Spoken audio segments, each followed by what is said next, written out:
Did AAA games lose focus? Now, let me explain what I mean by that. I recently played God of War Ragnarok, and it's been a while since I played a game that offers a classic AAA gaming experience. The game is good, even though I think it's not a good sequel, gameplay-wise, which is a shame considering how amazing the story is. Playing the game, I kept thinking over and over about the same thing. Why the fuck is there so much damn filler in here?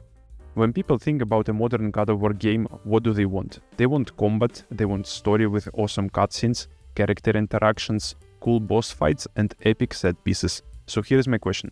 Where in all that fits doing mediocre puzzles?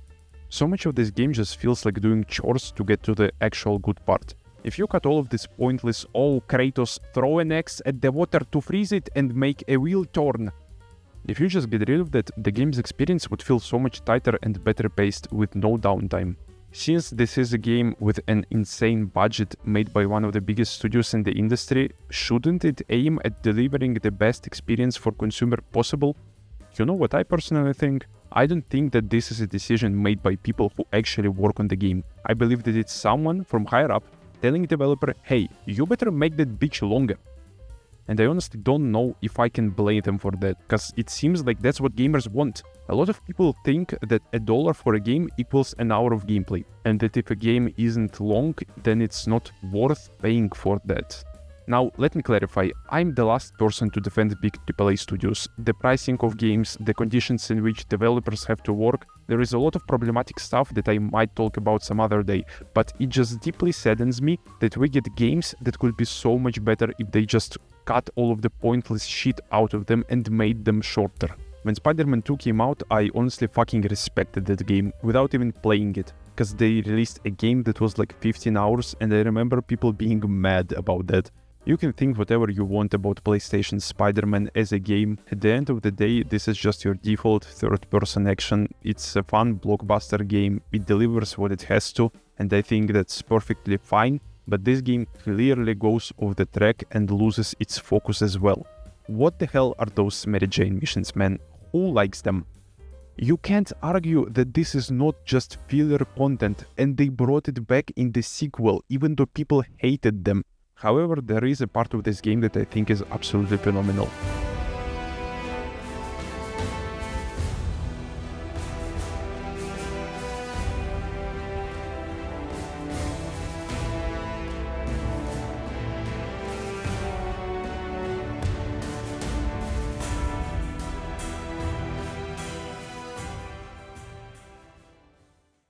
Probably the most boring part about most open-world AAA games for me is traveling to mission objectives, cause it's just nothing. Hold your left stick forward and wait for it to be over.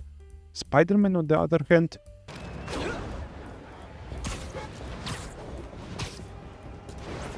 traveling around the map might actually be the best part about this game. It's so fast, it feels so smooth. They made one of the most boring parts of most other games pure entertainment. I never complete games on 100%, it's usually totally boring for me, but I completed Spider-Man 1 and it was a blast, honestly. Sure, Spider-Man didn't flip the script, it never changed or revolutionized gaming, but it could be a better game if it just focused on its better parts, just deliver you a fun, fast-paced gameplay, quickly tell a story and peace out, but unfortunately it does go off the rails. Could there possibly be a game that maintains focus and constantly offers amazing content? I mean, that's just not possible. How could that ever be achieved? I mean, it's totally not achievable. It's Resident Evil 4, man, come on. No way, Leon.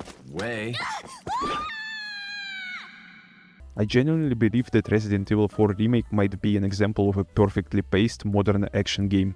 It just throws new stuff at you so quickly, but without overwhelming the player. Here is a new location, a boss fight, a new weapon, a cutscene, new enemy type, set piece. There is something interesting happening in this game throughout its whole duration.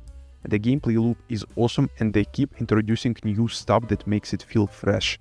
I believe that other games should look at it and take notes, honestly. The problem is, it's a remake of a game that came out in 2005. We have to fucking change something, guys, I don't know. Let me clarify a bit more what I mean by game keeping its focus, because there are sections in new God of War games that are not gameplay heavy and might seem like a waste of time, but I actually find them to be really good. I'm talking about many parts where you just have to travel somewhere on a boat or something. Gameplay wise, nothing happens, you just hold your left stick and that's it. But the game actually uses those parts to take advantage of one of its strongest aspects, which is character writing. Those character interactions are one of the main reasons I want to play a modern God of War game. Listening to our guys banter and joke around helps to get a deeper appreciation of their character dynamics, and I think that's great. Riding a boat doesn't take much concentration and gives you something to do while the dialogue is happening. So in my eyes, this is not an example of a game having some pointless shit in it just to extend the playtime. This is a game keeping focus on a part that actually matters. Well, that's about all I wanted to talk about. Obviously, there is a bunch of AAA games that don't have too much filler BS and give players experience that they actually want, but I don't think it's necessary to list all of them here. Thanks for watching, subscribe to see more videos on all sorts of video game topics and maybe other stuff too. Like the video if you enjoyed it, and bye bye.